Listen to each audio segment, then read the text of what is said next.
Racikan Berita 1. Pemirsa yang budiman, mengapa Dr. Mulyadi dosen politik Universitas Indonesia, mendukung kembalinya ke UUD 45 yang asli? Dan mengapa partai-partai politik seperti rental? Selanjutnya bila MPR RI itu dikembalikan ke UUD 45 yang asli, Jokowi itu tidak akan terpilih. Berikutnya, bagaimana tanggapan Dr. Mulyadi tentang Ketua DPD RI, Bapak Lanyala Mahmud Mataliti? Mengenai Pak Lanyala itu tahu diri kalau dia itu pemimpin institusi. Perwakilan politik dan keterwakilan politik kita ada di situ. Yang disuarakan orang-orang yang mau kembali, itu kan yang ada di daerah, dari Sabang sampai Merauke. Dan saya sendiri melihat selama kepemimpinan beliau itu, mendatangi berbagai pihak untuk kembali ke UUD 45 yang asli. Ini kesadaran kolektif. Jadi orang-orang yang tidak mau berubah, ada motif di belakangnya. Langkah positif yang dilakukan oleh Lanyala ini, alangkah baiknya Presiden terpilih Prabowo Subianto dapat bekerja sama dengan DPD RI. Dr. Mulyadi, beliau ini adalah ketua kajian ya, FISIP UI ya. FISIP UI, juga mengajar di Doskem Sarjana UI. Yang selama ini memang juga saya lihat dari bacaan tulisan, kebetulan kami satu grup WA. Saya mengikuti pikiran-pikiran beliau, dan belakangan ini kan suasana ramai ya, Dr. Mulyadi. Suasana ramai di mana pertemuan antara Ketua MPR Bambang Susatyo dengan mantan Ketua MPR Profesor Amin Rais, ya kan. Nah, di mana dalam pertemuan itu Bambang Susatyo kan menawarkan konsep amandemen, tapi kemudian Pak Amin mengatakan bahwa kita ini kan setelah sekian lama diadakan pemilihan langsung, lalu kemudian sekarang ini kita evaluasi, ya kan, dengan beliau menyatakan penyesalan, naif dan sebagainya. Lalu kemudian ingin pemilihan presiden itu melalui MPR. Nah, ini bagaimana tanggapan Bung Mulyadi, Mas? Jadi begini ya, ini sebenarnya tema lama. Ya. Tema lama yang kita sudah lama protes juga. Ya. Tapi karena ini kan kekuatan politik, ya, kekuatan politik yang melakukan perubahan. Yang pertama, pernyataan saya bahwa sebenarnya tidak pernah ada reformasi. Tidak ada pernah reformasi. Ada gerakan reformasi, tapi tidak ada reformasi. Yang adalah deformasi, perusakan sistem politik. Semua struktur politik dirusak. Bahwa ada pertemuan kemudian, itu adalah bentuk kesadaran. Kembalinya sebuah kesadaran. Saya apresiasi itu. Meskipun ada kecurigaan yang ada, itu terjadi memang karena sebelumnya juga memang ada kecurigaan. Ya, tentu banyak pakar yang sudah berpendapat ya. Dari UGM ada kawan saya, ya, ada Profesor Sofyan Effendi, ya, ada Prof Kailan. Ya. Saya di FISIP UI, ya, saya di UI karena saya di home base saya di Sekolah Kajian Strategik dan Global, ya. Saya dosen tetap UI, ya. Nah, di situ sebenarnya sudah lama kami persoalkan, ya. Sudah lama kami persoalkan ini secara akademik. Saya tidak ada urusan dengan politik. Makanya pernyataan-pernyataan saya itu adalah memang pernyataan akademik, menyakitkan. Misalnya saya katakan, ini adalah amandemen yang paling brutal di dunia. Karena sebenarnya bukan amandemen, ini adalah penggantian konstitusi. Ini penggantian konstitusi, Pak. Lihat aja itu, Bapak periksa itu, berapa pasal itu diombak gitu. Dan yang kedua, saya kok merasakan, ya, saya merasakan kok warga Republik ini tidak ada syukurnya, ya, tidak mensyukuri nikmat Tuhan. Kenapa? Republik ini kan dikasih sumber daya melimpah, ya. Sumber daya manusia, sumber daya alam, sumber daya buatan. Tapi kok kenapa menjadi malapetaka bagi kita, kan? Bukti sumber daya manusia yang hebat bisa menghasilkan satu desain politik yang berbeda di dunia ini. Kalau saya ditanya, apa sih sebenarnya kelemahan mendasar itu penggantian Undang-Undang Dasar 45 ini? Yang saya sebut Undang-Undang Dasar 2002. Saya bilang Anda boleh. Ini pernah saya berdebat, tidak berdebat. Saya satu tandem, satu forum dengan Ketua PKS, MPR juga, Pak Hidayat Nur Wahid. Dia memuji konstitusi itu, dia mengatakan bahwa konstitusi itu sudah pasalnya baik. Saya bilang itu hanya konsensi politik. Itu pasal-pasal menyenangkan Anda. Tapi itu tidak akan mungkin terjadi. Tidak akan mungkin terjadi karena ada motif politik di belakangnya yang mendompleng. Yang mana hanya politisi, hanya akademisi yang punya insting politik yang tajam yang bisa membaca itu. Kalau Anda tidak punya insting politik yang tajam, tidak punya nalar politik yang tidak bakalan bisa ketemu. Apa itu? Satu, kuasai presidennya. Dua, kuasai ekonominya. Tiga, kuasai politiknya. Pertanyaan saya, kalau sudah dikuasai presidennya, sudah dikuasai ekonominya, sudah dikuasai politiknya, apa masih bisa bahwa pendidikan itu bisa menciptakan orang beriman? Omong kosong. Nah, saya tanya dulu, seberapa orang sih yang sependapat dengan saya bahwa memang penggantian Undang-Undang Dasar 45 itu ingin menguasai presidennya? Apa Anda sadar? Apa Anda sadar? Kalau MPR dipertahankan, tidak mungkin terpilih Jokowi. Ya. Kalau MPR dipertahankan, tidak mungkin anaknya bisa terpilih. Jadi percaya saja. Bapak tidak bisa percaya. Kasus yang ada di NTT, pilkada, warga negara asing bisa terpilih jadi pilkada. Ikut pemilu, daftar pemilu, kampanye, menang dia.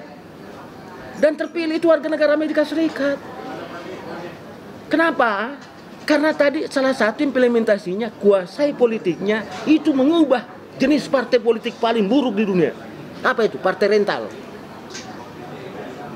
Dalam teori-teori kepartaian, partai itu diharapkan tumbuh menjadi partai ideologi, partai kader, atau campuran keduanya. Yang paling buruk itu adalah partai massa. Nanti muncul pada saat pemilu. Dan sesudah pemilu dia melupakan konstituennya. Itu partai massa. Tapi yang lebih buruk lagi, tidak ada di dunia.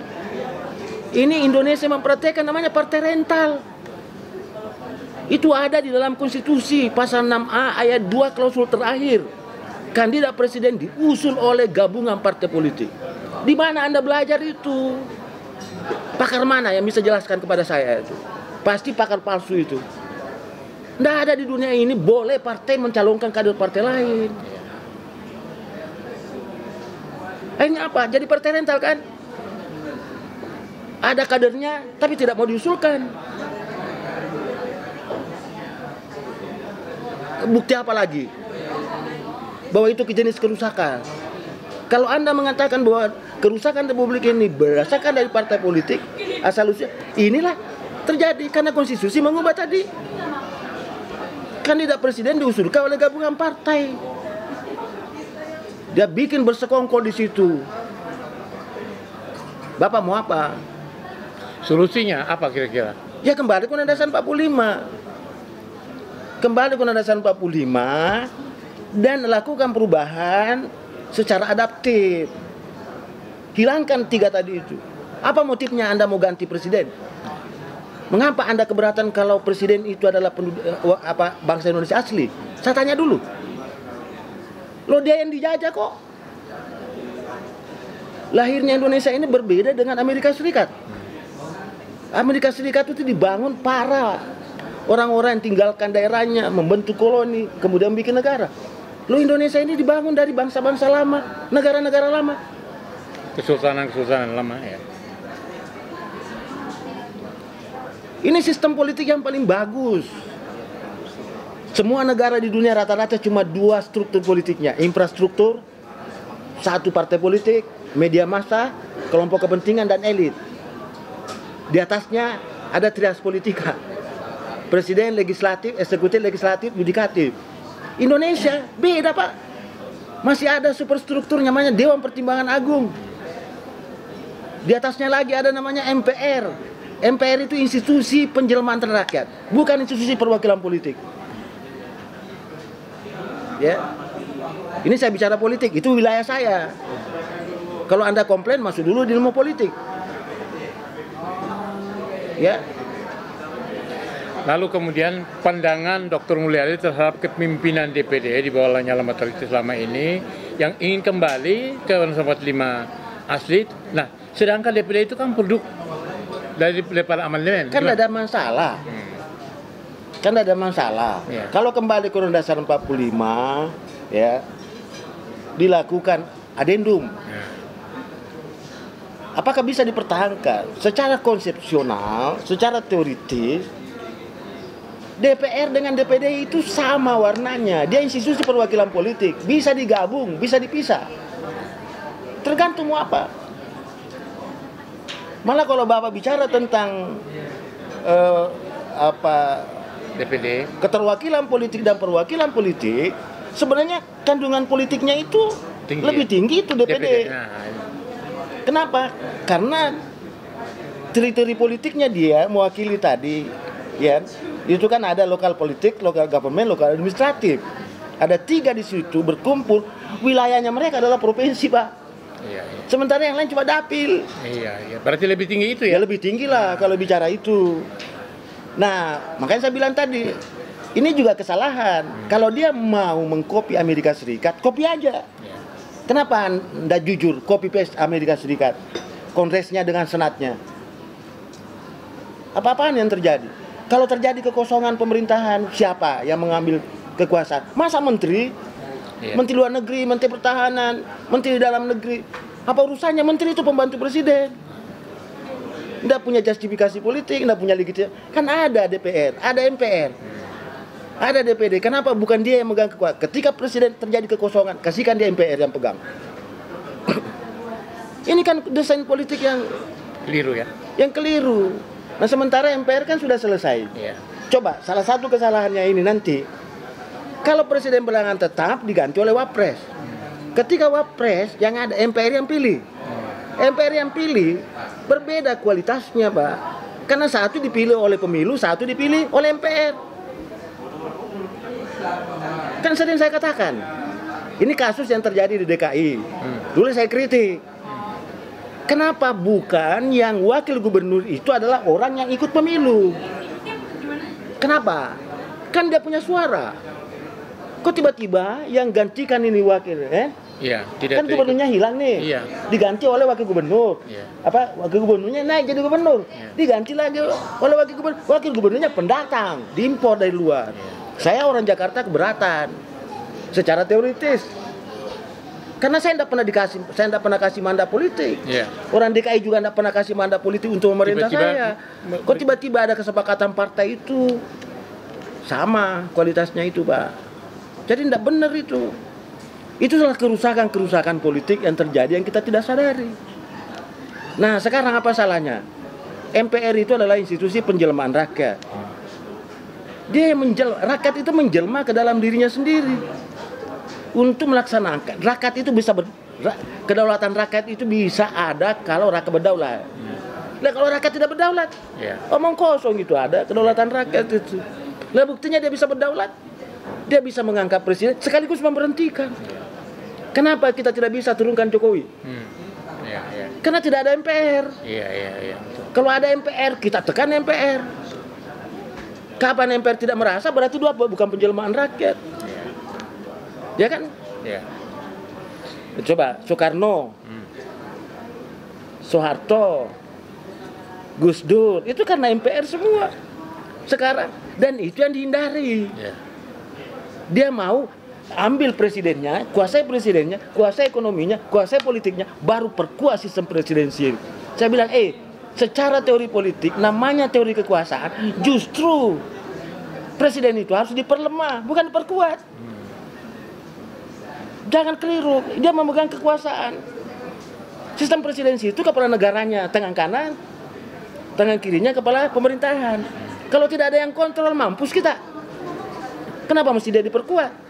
Oke, baik Bung Dr. Mulyadi, pandangan Dr. Mulyadi sebagai Ketua Kajian Forum Politik, selama ini Lanyala Mataliti kan sudah memimpin DPD dengan membawa isu untuk kembali itu. Bagaimana kira-kira Nah kepemimpinan ini yang tadi saya tidak mau mengatakan bahwa yang pertama tadi membawa misi politik lagi. Ya. Dalam pengertian saya menganggap, saya berasumsi baik semua. Pertemuan Bamsud dengan Pak Amin Rais, saya menganggap itu adalah ya semacam kesadaran. Ya, lebay katanya lebay. Kesadaran. Meskipun lebay. boleh jadi ada kecurigaan di belakangnya. Kita tidak tahu. Tapi saya, karena ya Pak Amin kan sudah sadari. Ya. Ini kan karyanya beliau kan. Iya. Dia ada pada saat itu, kenapa dia mau? Nggak usah lagi tunggu 20 tahun. Saya menunggunya kalau Indonesia diteruskan ini hancur. Kalau tidak hancur tetap ada, tapi kita sudah tidak ada artinya. Kita semua berubah, ya kan? Jadi misi untuk menjajah teori neoimperialisme, neokolonialisme sudah selesai dengan mengganti Undang-Undang Dasar 45. Kan itu yang saya mau bilang. Cuma bapak-bapak tidak paham, gitu kan? Dan mungkin kasar kalau saya begitu, karena terlalu banyak orang di dunia ini. Ilmu saya itu memang ilmu yang mencurigai, Pak. Ilmu saya itu ya memang kan. Ilmu saya adalah ilmu yang mempelajari bagaimana kekuasaan itu, mengapa individu, kelompok, dan organisasi berkuasa. Untuk apa dia mau berkuasa? Itu ilmu saya. Dan bagaimana dia berkuasa? Karena itu saya pelototi setiap malam. Itu ilmu saya itu kan. Jadi sedikit-sedikit, ya sama lah ilmu gempa. Masa ilmu gempa memberitahu Anda Gempa. tidak gempa kan? Kalau saya mengamati kekuasaan, saya juga beritahu bahwa kekuasaan ini berbahaya. Cuma itulah tadi kekuasaan buruk. Ya, kekuasaan itu yang buruk itu ada 3-5 cirinya. Pertama, menindas. Yang kedua, tidak mau diawasi. Makanya anti kritik. Iya, betul. Yang ketiga, korup. Iya. Yang keempat, anti perubahan. Yang kelima, status quo. Itu ciri-ciri kekuasaan buruk. Kalau saya paham itu. Ciri iblis. Nah, jadi itu tadi. Mengenai Pak Lanyala. Ya. Pak Lanyala itu kan dia tahu diri bahwa dia adalah pemimpin institusi, perwakilan politik, dan keterwakilan politik kita ada di situ. Yang disuarakan kan orang-orang yang mau kembali. Itu kan yang ada di daerah, dari Sabang sampai Merauke, dari sana dia keliling mengumpulkan. Dan saya sendiri lihat selama kepemimpinan beliau itu didatangi berbagai pihak untuk kembali ke Undang-Undang Dasar 45. Lah ini kesadaran kolektif. Jadi orang-orang yang tidak ingin berubah ada motif di belakangnya. Ya. Baik, Itu terima saja. kasih. Terima kasih Bung Dr. Mulyadi. Pagi ini bincang menarik banyak. Mungkin nanti pada kesempatan lain kita akan bertajam. Akan bertajam beberapa itu. Saya akan perjelas. Iya. Saya Ketua Pusat Kajian Partai Politik dan Pemilu FISIP UI. Nah, Tapi home base saya di Sekolah Kajian Strategi dan Global Universitas Indonesia. Mengajar di pasca sarjana juga. iya. Ilmu politik karena memang saya berasal dari FISIP. Iya. Gitu. Jadi ini Bung Mulyadi, ini kan nanti saya lihat misalnya tadi ada istilah-istilah yang menurut saya itu partai rental. Saya sebutnya partai rental Iya, karena betul. ada kadernya, dia tidak calonkan, dia tega. Untuk apa orang berkarir di politik? Itu. Dan yang kedua, orang di luar partai dengan senaknya mengumpulkan duit. Iya, betul. Baru dia bail out itu. Jadi nanti minta waktu kesempatan berikutnya kita akan mengkaji itu, ya kan kita bahas itu. Jadi saya kira Saya itu. Bang ya. kalau diajak begini berikan kesempatan, itu ilmu saya ya. Iya. Artinya pahami saya sebagai Iya. saintis politik, Iya, ilmuwan politik, akademisi. akademisi politik. Punya basis UI kan. Saya berani mengatakan saya adalah ilmuwan politik. Karena undang-undang guru dan dosen mengatakan dosen itu ada dua.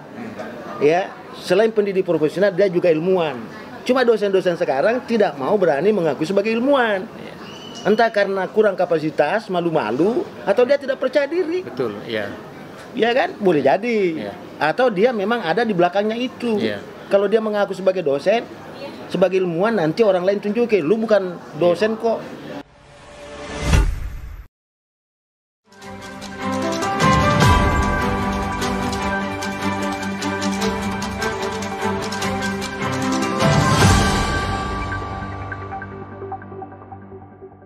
Racikan Berita 1.